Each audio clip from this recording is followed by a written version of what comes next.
Dad's collapsed. While I was preparing dinner, my husband Caden rushed home. What? We hurried to the hospital where his father was taken. He had suffered a subarachnoid hemorrhage. By the time he was brought in, it was too late. His father passed away. My name is Alicia. Caden and I were college friends. We reconnected at a reunion and started dating. We have been married for 2 years now, both of us 32. Caden's father owned a company. Caden had always been learning the ropes under him, but with his sudden passing, Caden was set to take over as CEO. I thought there might be some resistance to such a young CEO, but seeing Caden's dedication, he was surprisingly accepted smoothly. He even got along with the senior executives, or so I thought at the time. A year after Caden took over the company, he came home, ate his dinner in silence, and started drinking. Caden wasn't much of a drinker. Hey, are you sure you should be drinking that much? Mind your own business. But you have work tomorrow, right? Just leave me alone. I don't care about the job anymore. The company's going under anyway. Caden blurted out, visibly upset. What do you mean going under? Things aren't going well? Yeah, they say the company's falling because I took over. With that, Caden slammed his drink on the table. They keep saying I should know better as a CEO, that I should take responsibility. The board always criticizes me. I don't think I can handle it anymore. Caden's face shifted from anger to the brink of tears. Sure, Caden might have his shortcomings. It's natural for a CEO to take responsibility. But from what he's told me, it seems the board is putting too much on him. His father always treated me like his own daughter and helped us a lot. The thought of Caden ruining the company his father started was unbearable. Is there anything I can do to help? Caden looked up, a hint of annoyance in his eyes. Well, you have experience in accounting and a secretary certification. You could be of help, but I don't know if it's cool to ask my wife for help. Is this really the time to worry about that? I was getting frustrated with Caden's indecisiveness and snapped at him. Your father trained you to take over, right? And you're okay with ruining it in just a year? That seemed to light a fire in Caden. We vowed to work together to turn the company around. I decided to quit my job and support Caden as his secretary. Once I started working there, I noticed a significant gap between the older, long-standing employees and the younger ones. Despite the world moving towards digitalization, the older employees were stuck in their ways, leading to inefficiencies and extra costs. When I tried to implement changes, they resisted fiercely, but I stood my ground. But I said, if you can't adapt, you're welcome to resign. I was met with glares, but saving the company was the priority. The reforms Caden and I initiated started to show positive results. The older employees, though initially resistant, began to adapt, learning from the younger ones. As the company's atmosphere improved, so did interpersonal relationships, which positively impacted other areas of the business. We even managed to secure new clients, and the company began to stabilize. A year later, the company made a remarkable turnaround, achieved rapid growth. We have been through a lot last year and couldn't celebrate. How about we go out for dinner for our anniversary this year? Sure, next month is our wedding anniversary. Lately, we haven't had any private time together, but I have been longing for some. But Caden's response was cold. Am I the only one excited? He is busy now, but I'm sure he's thinking about it too. That's what I thought as our anniversary approached. After work, Caden called me over. Maybe he's going to tell me about plans for later. I was foolish to even hope for a moment. Caden, who called me, said something I never expected. You're no longer needed. Let's get a divorce. I couldn't believe my ears. What? Didn't you hear? I want a divorce. Why? Caden laughed at me mockingly. Because my company is fine without you now. You're obsolete. What? You always taking the lead, making it seem like you're in control. I was blinded by anger. So you can quit, finish the handover by the end of the month, stamp this, and you can leave the house too. He then produced a pre-filled divorce application. Is he serious? At that moment, I still felt sad.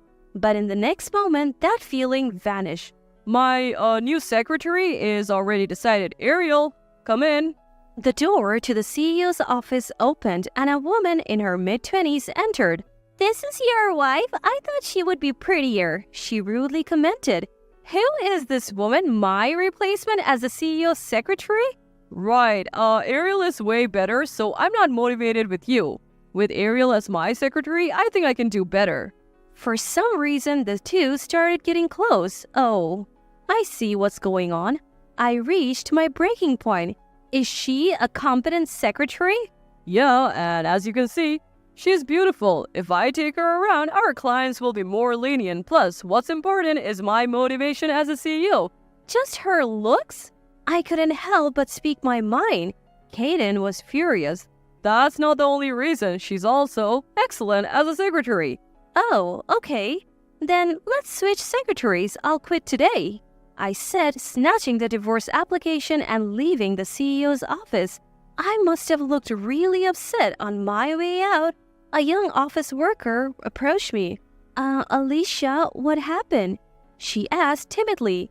I thought it would be rude to leave without telling anyone, so I told the young workers who were still there about what happened. "What's gotten into the CEO? This company was saved thanks to you, Alicia." The employees sympathized with me, but I didn't care about Kaden anymore. Then, one employee hesitated and spoke up. Could the woman I saw with the CEO the other day be... Several people reported seeing Kaden with that woman. Apparently, she had been around for a few months. She wasn't a secretary, but a club girl from a place Kaden frequented for business entertainment. So their relationship had evolved into that? The sightings always happened on days I left work early. He would say he had work left or a business dinner. I offered to help or join if it was with clients, but he always refused. Now I understood why. Some employees had considered telling me but didn't want to hurt me with mere suspicions. They decided to wait for concrete evidence. Although they tried to persuade me to stay, I couldn't. After all, Kaden was still the CEO. I said my goodbyes. Most of the executives had gone home, but a few remained in a conference room. I knocked on the door. When they opened, they looked flustered. I noticed some documents but ignored them. I've decided to leave the company. Please take care of things from now on." They simply thanked me for my hard work, so I left. The next day, I quickly found a new place and moved out while Kaden was away. I filed the divorce papers and took a deep breath. What had my life become? I visited my father-in-law's grave thinking it was the end. That's when I finally cried. But I believed I had managed to save his company. It wouldn't go bankrupt unless something drastic happened. A month after divorcing Kaden, some younger employees contacted me. The new secretary was always by Kaden's side but barely worked. She was disrespectful to other employees and had no redeeming qualities besides her looks. They begged me to return, but I declined. Then an idea struck me. With the skills I had gained over the past year, I could start my own business. I began studying and fundraising for my startup. 3 months later, I launched a new company with one of the workers from Kaden's firm. Other employees soon joined us. Although we weren't stable yet, most were willing to take the risk. "We owe our jobs to you, Alicia. We want to help. I'm here because I want to follow you, not the company."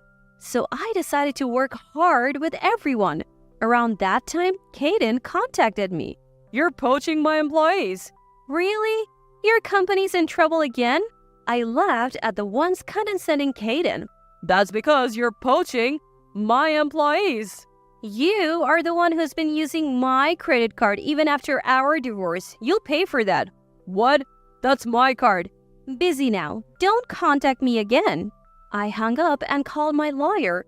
Soon Kaden was served with a lawsuit for compensation due to the divorce. A week later, he visited my office.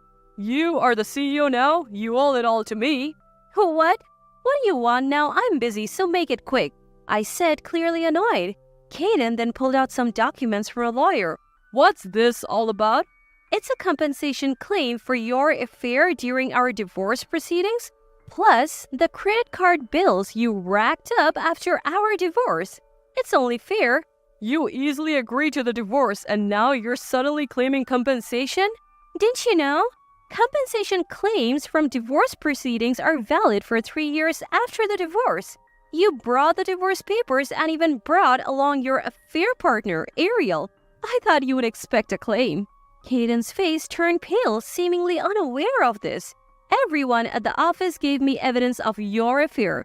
On days I left early, you always seemed restless, unlike me who never suspected a thing. They noticed. They followed you and took photos. The dates on those photos are from before our divorce. Kaden looked even paler, but I didn't hold back. And the credit card? You used my family card on dates with her at restaurants, bars, and more. How could you use a traceable card for your affairs? I sighed in disbelief. Suddenly, Kaden's demeanor changed. I'm sorry, I truly am. Now you apologize? Actually, my company is on the brink of bankruptcy. Our clients are leaving, and I can't afford the compensation. I need your help. I couldn't help but laugh. How many times will you run your company into the ground? If you're in such a pinch, why not ask your competent secretary for help? But Ariel, she doesn't even have a secretary certification and can't do the job. My laughter grew louder. You said her beauty would charm clients, right? But when I took her to the clients, she was so rude that we lost more and more of them. Now, only a couple of companies whose older CEOs like Ariel remain. Huh, figures. Those companies that left you, they're now our clients. What? I didn't steal them. It's natural for companies to seek better partnerships. No way. By the way, are your company's executives still around? Well, only the younger ones moved here. The older ones are still executives. You should investigate them for embezzlement. Embezzlement? Yes. I noticed some suspicious financial activities. I wanted to discuss it, but you dismissed me. Maybe now you can save your company? They probably made you CEO because they thought they could easily embezzle. Kaden was speechless, but I wasn't just being kind. So you'll probably save your company. Make sure to pay the full compensation from our divorce in one go. Considering the division of assets, you can't afford it. Don't come here anymore. You're a distraction. I sent a dejected Kaden away and got back to work. Later, I received the full compensation from Kaden and Ariel. As for his company, they are suing the executives for embezzlement, but it seems they will go bankrupt.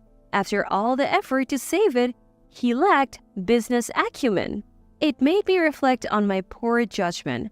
But now, as a CEO, I'm thriving, enjoying life with the hefty compensation from the divorce.